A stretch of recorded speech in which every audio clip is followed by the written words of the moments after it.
Haïti tout non cimetière net, massacre net. Entendez pour nous ça qui arrivé. Port-au-Prince 28 juin 2022, Alter Press.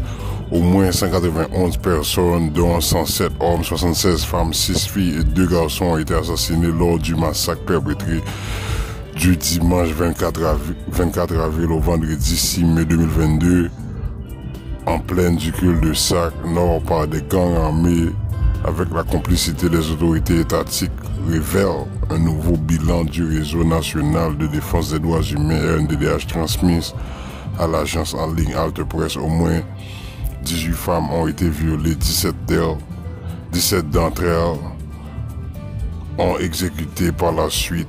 81 maisons et 57 véhicules au moins ont été incendiés. De nombreuses personnes ont été blessées par balles ou à l'arme blanche et 158 enfants sont devenus orphelins, signale le rapport du RNDDH 2 mois après. Les autorités judiciaires n'ont fourni à date juin 2022 aucune information précise sur les actions entreprises en vue de mettre l'action publique en mouvement à l'encontre des bandits armés impliqués dans ce carnage, dont des chefs de gangs armés très connus.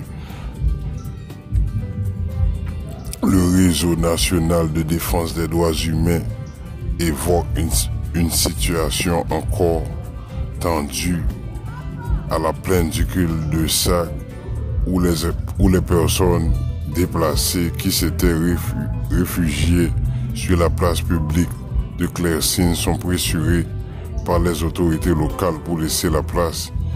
Ils dénoncent la base du gang chien méchant qui continuerait d'exécuter des jeunes sous prétexte que ces jeunes serviraient d'antenne d'espions au gang armé des 400 Maozo. L'organisme de défense des droits humains recommande à l'État de fournir un accompagnement financier, médical et psychologique aux survivantes et survivants du carnage de la plaine du cul de Sac du dimanche 24 avril au vendredi 6 mai 2022.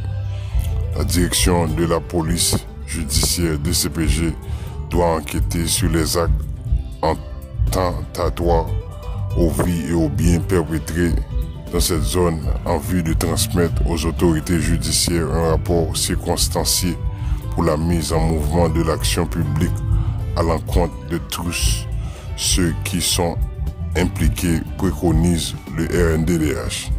Il invite les autorités étatiques à porter l'inspection générale de la police à enquêter sur l'utilisation de matériel et équipements policiers, notamment de l'unité départementale des maintien de l'ordre, UDMO, dans la perpétration du carnage de la plaine du cul de Sac du dimanche 24 avril au vendredi 6 mai 2022.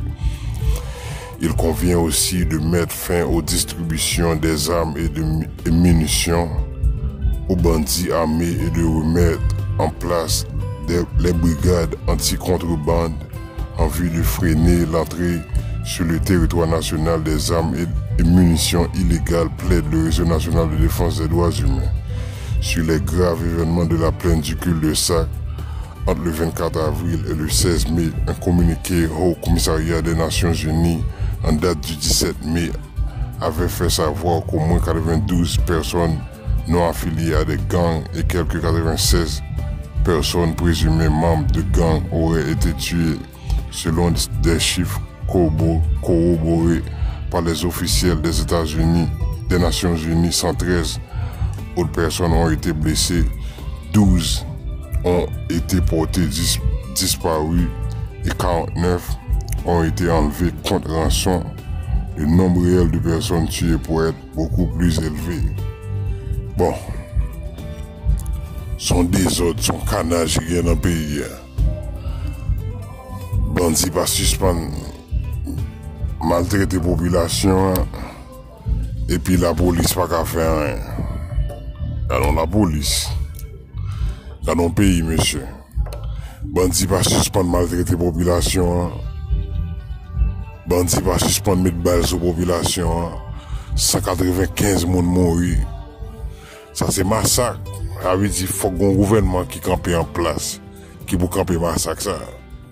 Si c'est pas ça, bah il va bon pour nous. Si c'est pas ça, nous pas qu'à aller dans la route ça nous voulait aller. Nous pas qu'à aller dans la route ça nous voulait aller. On a la plateforme Nation, pas oublier abonner sur la chaîne YouTube nous, ensuite puis oublier partager, like et puis subscribe. On a la plateforme Nation.